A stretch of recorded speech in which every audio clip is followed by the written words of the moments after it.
At the center of this issue is U.S. national security concerning 170 million Americans' personal data. Oh, and like $100 billion. TikTok was released internationally in 2017 and gained rapid popularity since. It went from just another app that a bunch of kids use to generating $16 billion in 2023 alone. It's also where half the country spends at least an hour of their day. As of recording this video, you will not be able to download the TikTok app or use its website in the United States as of January 19th. The app would remain functional, but users won't be able to update the app, which would make it unstable over time. US users will also not be able to access the website on browsers. But ByteDance, the parent company of TikTok, in response to basically being forced to sell the app, could just shut it down altogether. We're playing hardball now, and I like it. The reason for this ban is because ByteDance is based in Beijing, and the concern is that it may share US user data with the Chinese government on request. So obviously, national security concerns outweigh all of our favorite internet celebrities. I too love corn. Sometimes after a new social media app gets some traction with the cool kids, millennials join it ironically, and basically within a few months the app goes full capitalism. That's when I start getting videos of pink balloons that look like hairy butts pushing me to spend money on a new trimmer. It didn't pop the balloon and cut the hair, so okay, here's $20. But I'm not mad at the app trying to make money by selling products. I understand that aspect of the business. I'm mad that the government is taking away my rights. I made an app that I use. Why is it that this app is so popular, and why is it that the threat of it not existing anymore, or even just changing it even a tiny bit, actually feels like we're breaking up with someone? Somebody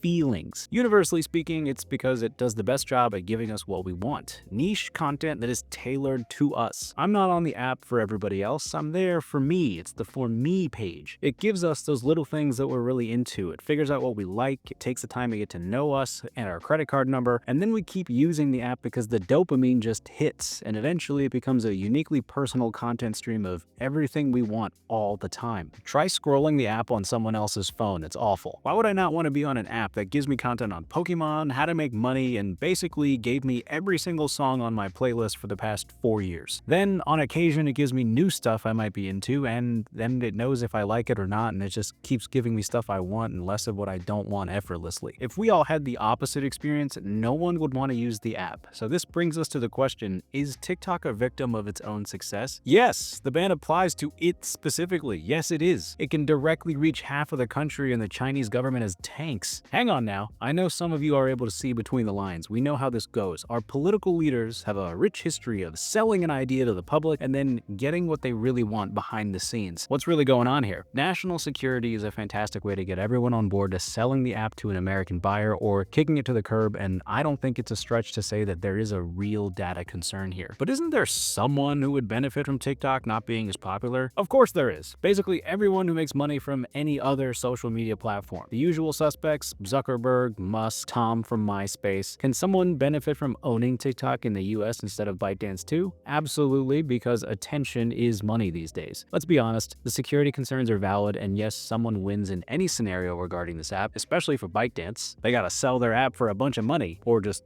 leave.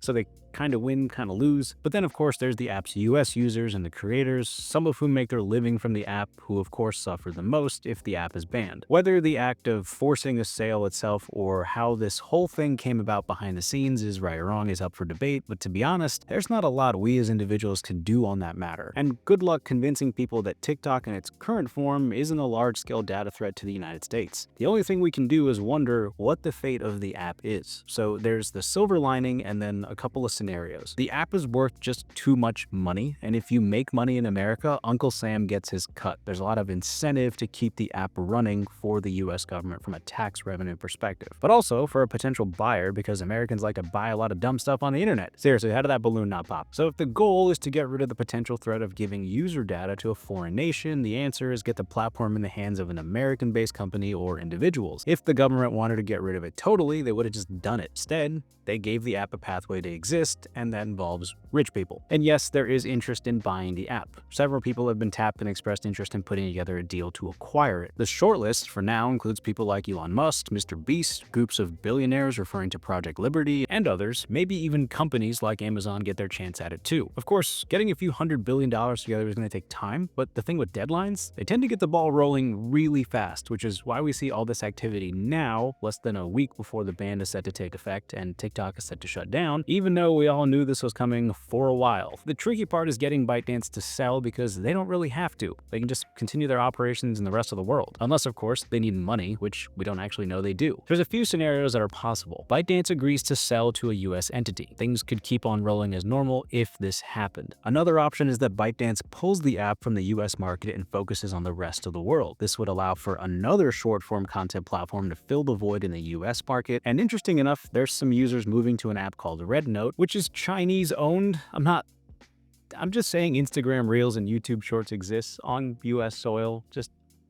moving on. If no buyer comes through or no deal was made by Sunday, Donald Trump is set to take office on the 20th and could use an executive order to delay the ban, allowing for more time to find a compromise. And with new administration taking office, maybe there is a path forward that hasn't made itself clear yet, or not. That's the story so far. We'll know what's ultimately going to happen in a few days as the story develops. Let me know your thoughts in the comment section down below.